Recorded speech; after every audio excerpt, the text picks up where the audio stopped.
Basically we are doing nutrition care process form, तो उसके अंदर जो हमारे डिफरेंट एस्पेक्ट थे जिनको भी तक हमने कवर कर लिया, उसमें हमारे पास न्यूट्रिशनल स्क्रीनिंग थी, न्यूट्रिशनल असेसमेंट थी, एंड देन वी है न्यूट्रिशनल असेसमेंट के अंदर हमारे पास ABCD 4 पैरामीटर्स थे। एंथ्रोपोमेट्रिक जो हमने कर लिया, बायोकेमिकल वो भी हमने कर लिया, क्लिनिकल साइंस वो भी हमने कर लिया, last part was dietary assessment. ठीक है, तो जो न्यूट्रिशनल असेसमेंट के अंदर जो हमारा लास्ट एस्पेक्ट था डाइटरी असेसमेंट, आज हम उसको डिस्कस करने वाले हैं। ठीक है, तो डाइटरी असेसमेंट आपको क्या लगता है हम किन चीजों के साथ डाइटरी असेसमेंट कर सकते हैं पेशेंट की?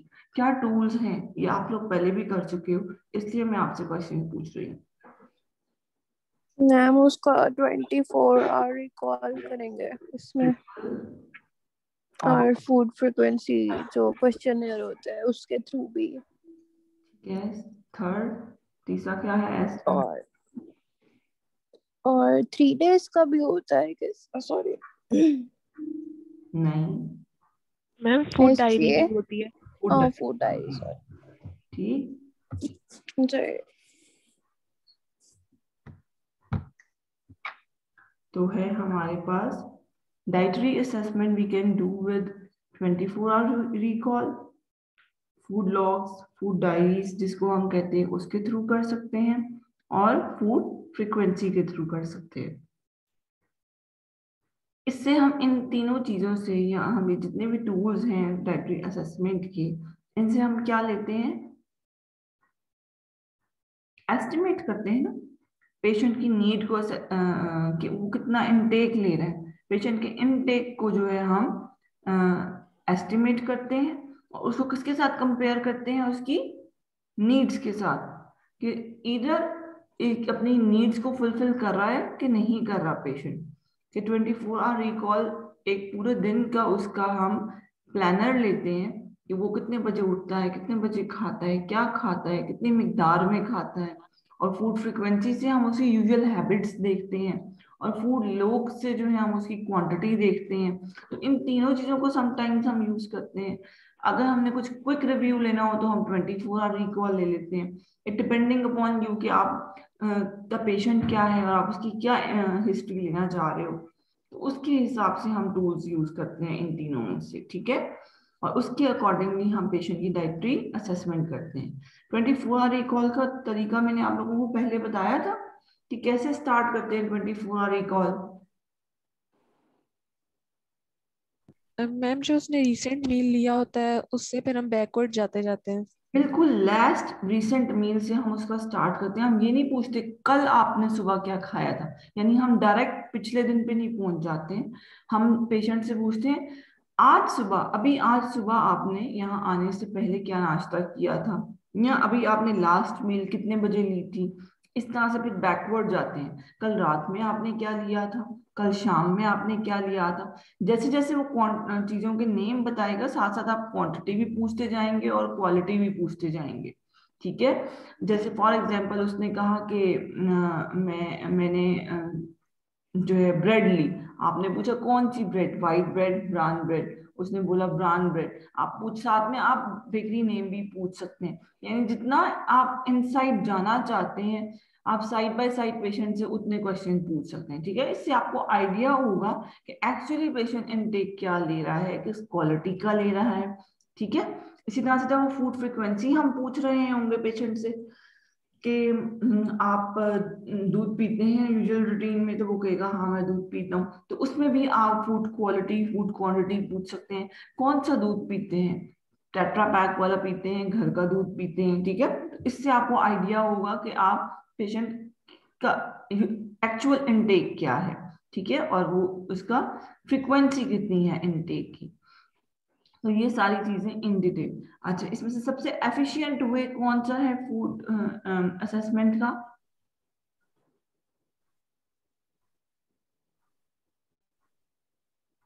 Ma'am food frequency questionnaire. Food frequency and 24 hour recall. Okay ma'am. ठीक है, हम, लेकिन अगर कोई बंदा जैसे कोई मसला है, लाइक कोई वो बीमार है या जो भी, अगर उससे हम इस तरह के बार बार क्वेश्चन करेंगे तो फ्रस्ट्रेट नहीं हो जाएगा? ऑब्वियसली हम इतनी ज्यादा हम पेशेंट की सिचुएशन पहले देखते हैं ना, और हम डाइटरी हिस्ट्री कब आ रही है आपकी लास्ट में। देखो पहले आपने उसकी पेशेंट की हिस्ट्री ली, न्यूट्रिशनल असेसमेंट की, असेसमेंट स्क्रीनिंग की, सॉरी स्क्रीनिंग के बाद आप जब असेसमेंट पे आए आपने उसकी एंथ्रोपोमेट्रिक ले ली जो आपको मेन चाहिए अपनी कैलकुलेशन के लिए।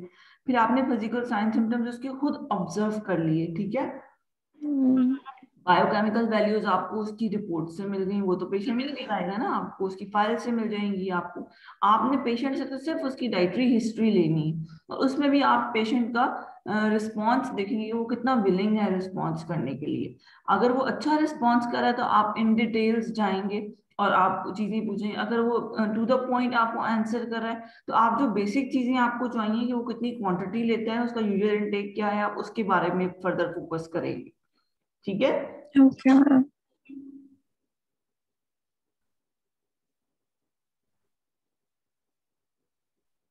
ईटिंग पैटर्न, आपकी एपेटाइट, इनटेक, आपके आरडीएस, ये सारी चीजें हैं जिनको आपने ऑब्जर्व करना है, और ये सारी चीजें हैं जो आपकी मैटर करती हैं डाइटरी पैटर्न को। अच्छा, अब जब अभी हम बात कर रहे थे सिंपल कुछ क्वेश्चंस के हवाले से, so there are some questions जिनको हमने डिवाइड किया है कुछ कैटेगरीज में।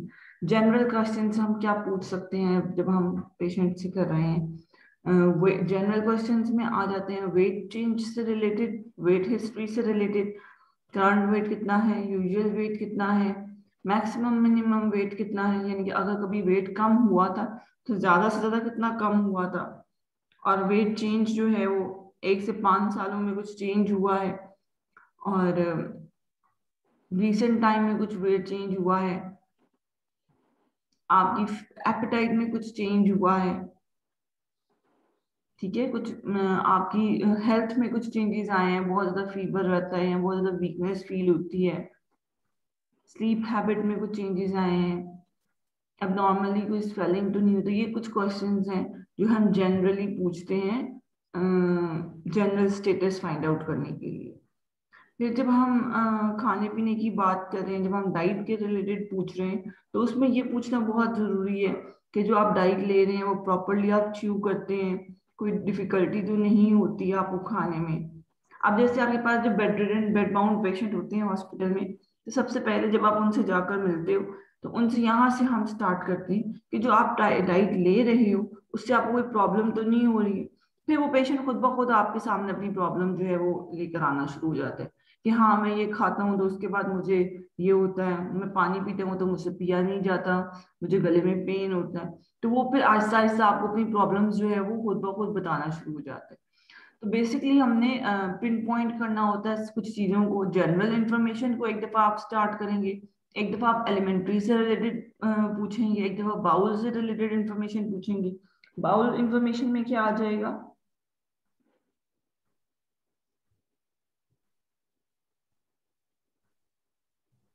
हम्म मैम ये कि उसको कोई डायरिया या कॉन्स्टिपेशन तो नहीं है? पेन तो नहीं है,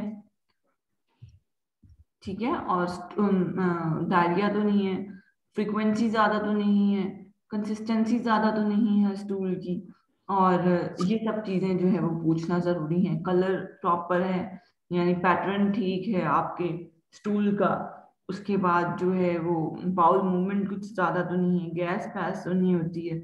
ये सब क्वेश्चन जो है वो आपके एब्डोमिनल से रिलेटेड आ जाते हैं, और गम से रिलेटेड, माउथ सोर से रिलेटेड, अल्सर से रिलेटेड, हार्ट बर्न से रिलेटेड, ये सब क्वेश्चन पूछना जरूरी है, ठीक है। इससे आइडिया होता है कि पेशेंट को कोई एपिगैस्ट्रिक पेन तो नहीं है, कोई गैस्ट्राइटिस तो नहीं है, ये सब चीजें फाइंड आउट करने के लिए। क्योंकि समटाइम्स अंडरलाइन प्रॉब्लम इतनी बड़ी और सिवियर होती हैं कि इस तरह की जो छोटी प्रॉब्लम्स होती हैं, गैस्ट्राइटिस, एब्डोमिनल डिस्कम्फर्ट, और जो है हार्ट बर्निंग, ये इस इन चीजों को जो है वो डायग्नोज ही नहीं किया जाता। तो इसलिए इन चीजों की कंप्लेंट्स के बारे में भी पूछना जरूरी होता है। अब न्यूरोलॉजिकल में क्या आ जाएगा? कंफ्यूजन, ठीक है, नाइट विजन, नमनेस यानी हाथों पाँवों का सुन होना, लॉस ऑफ पोजीशन सेंस यानी एक जगह पे लेटे हुए हैं और आपको पता नहीं है, अगर पेशेंट को पता नहीं चल रहा कितनी देर से वो भी ऐसे ही इसी पोस्चर में लेटा हुआ है। तो ये सारी चीजें जो आपको हेल्प आउट करती हैं स्टेट फाइंड आउट करने में, न्यूरोलॉजिकल स्टेट। स्किन की अपीयरेंस देखना, nails, hair loss, dry skin, जैसे कि हमने पहले फिजिकल पार्ट में पढ़ लिया था ये सारी चीजों को, ठीक है। अब ये सारे जनरल क्वेश्चन इन्वेस्टिगेट करने के बाद now we are able to plan a nutrition diagnosis and then to plan a nutrition intervention, ठीक है। When you are able to make a nutrition diagnosis, you will be able to make a nutrition intervention plan. अच्छा, अब nutrition diagnosis make करने के लिए मैंने आपको बताया था पीईएस स्टेटमेंट, पहले जिक्र किया हमने पीईएस स्टेटमेंट्स। Yes ma'am. अच्छा, I will be sharing nutrition care process form in group today, ठीक है।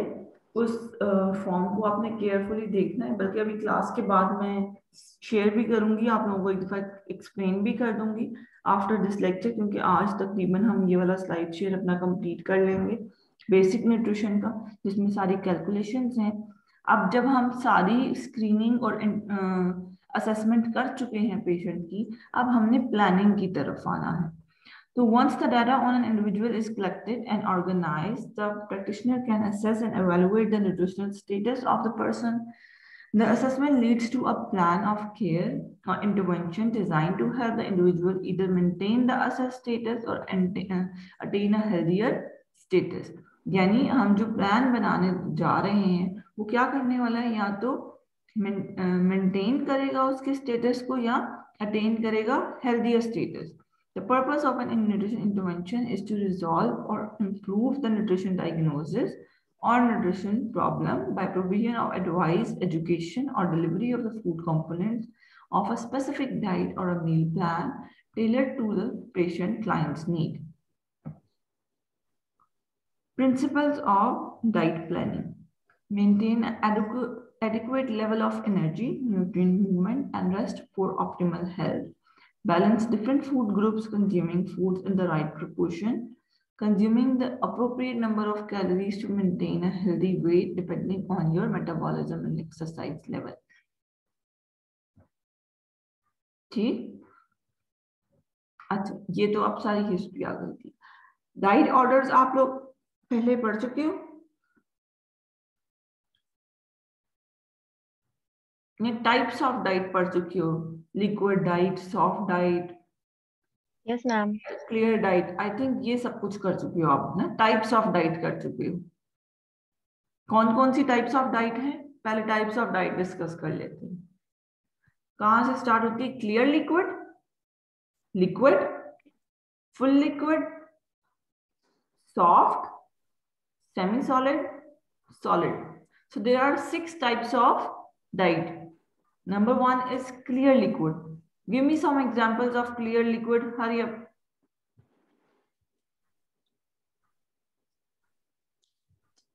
Ma'am, mineral water, clear juices. Without pearl. Clear juices? Without Without strain. pearl. Strain. Broth. And? Broth. Yes, broth. And? Honey water. Honey water. Green tea. Gelatin यानी jello water. और आपके पास है कच्ची लस्सी, ठीक है, lemonade. So these are the examples, Sprite plus water. हम दूध तो अवॉइड ही करते हैं हम उसमें, लाइक क्लियर लिक्विड में। क्या अवॉइड करते हैं? दूध को।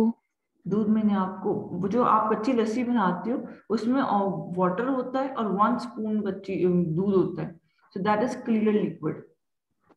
ओके, ठीक है, मतलब 1-2 टेबलस्पून से कुछ नहीं होगा।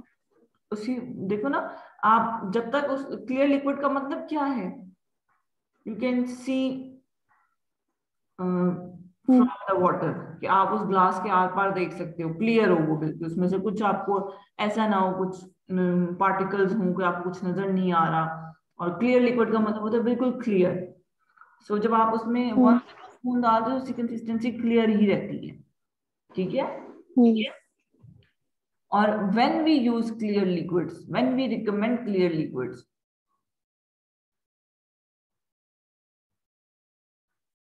जल्दी बताएं। मैम सर्जरी से पहले, एंडोस्कोपी वगैरह। After surgery. मैम सर्जरी क्या कह रही हैं आप? मैम प्री सर्जरी भी करते हैं ना, ताकि बाद में वॉमिट ना हो जाए during the surgery. Pre surgery तो हम एनपीओ कर देते हैं ना, खाना पीना बंद कर देते हैं 8-10 घंटे पहले। प्री सर्जरी जो है हम खाना पीना बंद कर देते हैं। आफ्टर सर्जरी जब हम खाना पीना स्टार्ट करते हैं तो we start with clear liquid. First we start with sips of water, ठीक है।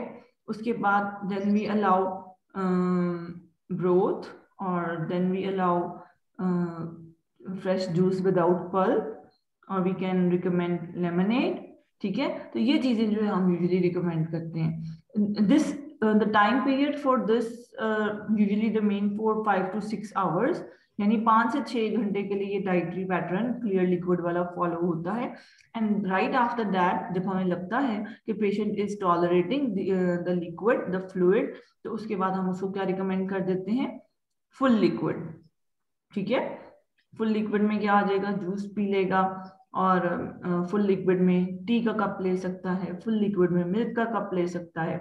So this is full liquid example right after clear liquid in normal situation, in normal surgeries. But in some surgeries, जैसे कि कुछ लैप्रोटमी हुई है, कुछ difficult operation हुए हैं जिनमें हमें लॉन्ग टर्म जो है वो अभी पेशेंट को क्लियर लिक्विड टाइप पे रखना है, then we can recommend 3 to 4 days के लिए उसको क्लियर लिक्विड पे रखते हैं, देन उसके बाद उसको फुल लिक्विड पे लेकर आते हैं। So depending upon the situation and the procedure and the patient response, ठीक है। पेशेंट रिस्पॉन्स जो है वो इसमें बहुत जरूरी है। इन सब चीजों को कंसीडर में करते हुए we recommend, we change the dietary order, ठीक है। सो और सर्जरी से पहले भी फिर देते हैं क्लियर लिक्विड? नहीं, सर्जरी से पहले बेसिकली हम 7-8 घंटे पहले, 6 घंटे पहले, 9 घंटे पहले, वही डिपेंडिंग अपॉन द प्रोसीजर। ये बहुत लंबा प्रोसीजर है तो 10 से 12 घंटे पहले आपको जो है वो एनपीओ कर देते हैं, नथिंग थ्रू माउथ। और अगर लोकल में कोई छोटा मोटा ऑपरेशन है तो फिर 6 to 8 hours के लिए जो है वो कर देते हैं। तो उसमें जो है सिंपली आपको कह देते हैं कि सुबह ब्रेकफास्ट करके आए और उसके बाद आपने कुछ नहीं लेना, दोपहर में आपका प्रोसीजर है।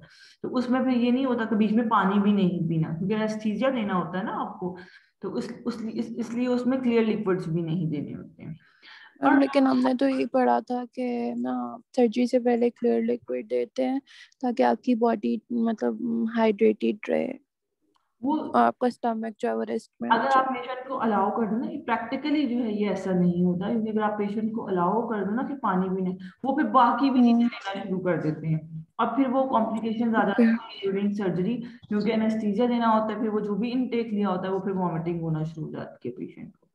तो इसीलिए इन प्रैक्टिकल बेसिस जो है वो क्लियर लिक्विड्स नहीं रिकमेंड करते हैं। Excuse me ma'am. जी मैम एक चीज पूछ रही थी, इसमें हार्ड कैंडी आ सकती है क्लियर लिक्विड डाइट में? मैंने कहीं पढ़ा था। Hard candy? जी। नहीं। अगर आप उसको सक करो फिर भी नहीं? नो। अच्छा, मैंने शायद गूगल से ही देखा था, गलत होगा। बट दैट विल नॉट, मतलब इतना एक, मतलब आप एक ऑप्शन रख सकते हो, लाइक आप आइस क्यूब्स को भी ऐसे कर सकते हो कि आइस क्यूब्स को भी कर सकते हैं आप। हम यूजुअली जब समटाइम्स कुछ पेशेंट ये कंप्लेन करते हैं कि बहुत ड्राइनेस फील हो रही है, बहुत जो है वो होंठ ड्राई हो रहे हैं, या फीलिंग ऑफ थर्स्ट, उनको बार बार पानी पीने का दिल चाहता है लेकिन हम इतना फ्लूइड नहीं दे सकते हैं उनको, तो फिर उनको रिकमेंड करते हैं इस तरह की जो है वो हम रेमेडीज, कि आप आइस क्यूब को लिप के ऊपर जो है वो रब कर लें, या आप कैंडी को जो है वो रब कर लें, या आप जैसे वाटरमेलन का एक चंक है उसको फ्रीज करके उसको आप जो है वो अपने लिप के ऊपर रब कर लें, ताकि फीलिंग ऑफ थर्स्ट जो है वो आपकी जो है कॉम्प्रोमाइज, मतलब बैलेंस हो जाए, वो आप उतनी फील ना हो, तो उस सिचुएशन में जो है वो इस तरह की रिकमेंडेशन देते हैं। ठीक। जी मैम। अच्छा, अब क्लियर लिक्विड के बाद कौन सा आता है diet? Full full liquid. Full liquid. Full liquid की एग्जांपल्स क्या हैं? Milk, T, coffee. इसमें भी हम मतलब सूप भी आ थोड़ा जाएगा। वेजिटेबल सूप भी ले सकते हैं लेकिन अंदर मैश्ड हो तो। दलिया ब्लेंडेड ले सकते हैं। ठीक है। पोरेज ले सकते हैं। और soft diet?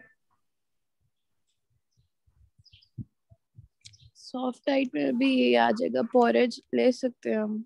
Usually clear liquid diet remains for 6 hours, then full liquid diet remains for 5 to 6 hours, and after 24 hours we come to soft diet. Or 20 Soft diet. soft diet remains for, sometimes it remains for 1 to 2 days, sometimes it remains for 3 to 4 days, or sometimes it remains for 5 to 6 hours, और उसके बाद आप normal diet पे आ जाते हो।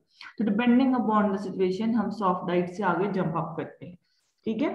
तो soft diet is your custard, your khichdi, daliya, porridge, light vegetable soup, your bread and soup. So these things are included in soft diet. Soft diet.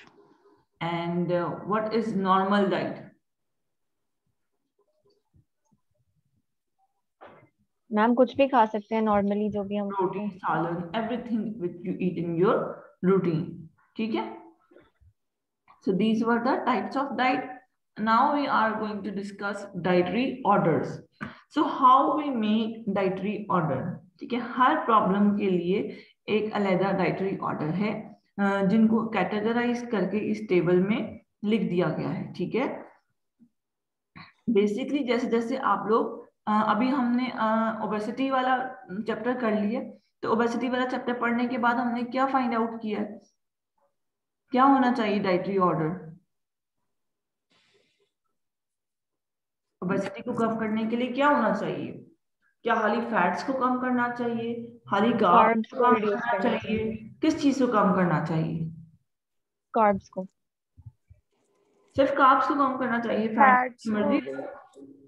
भी नहीं, फैट्स भी कम फैट्स करने को भी हैं। थोड़ा थोड़ा सा करना चाहिए, लेकिन मोस्टली कार्ब्स पे हम करेंगे। तो अगर हमने ओबेसिटी को कम करना है, तो what could be the best dietary order? Overall calorie restricted low calorie diet, diet. Low calorie diet. ठीक है. जिसमें कार्ब भी कम हो, जिसमें फैट भी कम हो, प्रोटीन भी कम हो. वो कब होगा? जब आपके पास टोटल कैलोरीज कम होंगी. 2000 कैलोरीज में तो आप कार्ब कम नहीं कर सकोगे ना. अगर आपके पास 1000 कैलोरीज का प्लान होगा तभी आप कार्ब मिनिमम कर सकोगे. ठीक है. So we have to restrict overall calories. Calories. फिर अपर जीआई डिफिकल्टी है कोई भी, तो उसके लिए क्या होगा? अपर जीआई में क्या चीजें आ जाती हैं आपकी? Heartburn, epigastric pain. ठीक है. और तो इसमें हम कौन सी चीज रिकमेंड करेंगे? Liquid and soft diet. Semi soft foods. Liquid and semi solid food as tolerated. Reflux oesophagitis. अभी हम इन प्रॉब्लम्स को आगे डिटेल में पढ़ेंगे तो हमें खुद ब खुद 1 by 1 पता चलता जाएगा, लेकिन हम एक दफा इसको रिकॉल कर लेते हैं कि सब प्रॉब्लम्स में क्या हम बता रहे हैं. रिफ्लक्स एसोफेजाइटिस क्या होता है? अभी गर्ड तो नहीं है? हाँ, जैसे इट्स टाइप ऑफ गर्ड. जैसे खाना फूड जो नहीं है वो आता है आपका, वापस आ जाता है। वापस आता है एसोफेजाइटिस में. तो इसमें हम क्या चीज ऑर्डर देते हैं? Bland diet. Now what is bland diet? Ma'am inflammatory conditions में हम देते हैं, अगर कोई बंदा What is bland diet? What is bland diet? Ma'am different ma'am foods ये को भी हम सॉफ्ट डाइट की तरह ही होती है, लेकिन इसमें हर्ब्स और स्पाइसेस हम यूज नहीं करते। Bland का मतलब क्या होता है? Bland means मैम ब्लेंड करते हैं इसमें सारे no फूड्स को strong हम। flavor. No strong flavor यानी bland सा फ्लेवर हो, जैसे मैशी सॉफ्टी सा फूड नहीं होता जैसे हम बच्चों के लिए बनाते हैं, उस टाइप का इसका टेक्सचर होता है, उस टाइप का सब फ्लेवर होता है. यानी कोई भी इसमें फ्लेवर एनहेंस है, जैसे हम नमक ज्यादा डालते हैं या हम सोया सॉस डालते हैं, चिली सॉस डालते हैं फ्लेवर को एनहेंस करने के लिए, वो चीजें आप इसमें नहीं डालते हो. ठीक जी है। विदाउट और स्पाइसेस। इसी तरह से अल्सर्स की टाइम भी हम ब्लैंड डाइट रिकमेंड करते हैं, ठीक है। लोअर जीआई में soft diet, fibre modified diet recommend करते हैं। कॉन्स्टिपेशन में soft diet, high fibre diet recommend करते हैं। डायरिया एंड डिहाइड्रेशन में लो रेजिड्यू डाइट रिकमेंड करते हैं, ठीक है। और आईबीएस में हम हाई रेजिड्यू क्या होता है और लो रेजिड्यू क्या होता है? मैम ये मैम आईबीएस क्या फाइबर, चीज है? हाँ, हाई फाइबर से रिलेटेड है। फाइबर, जितना फाइबर ज्यादा होगा उतना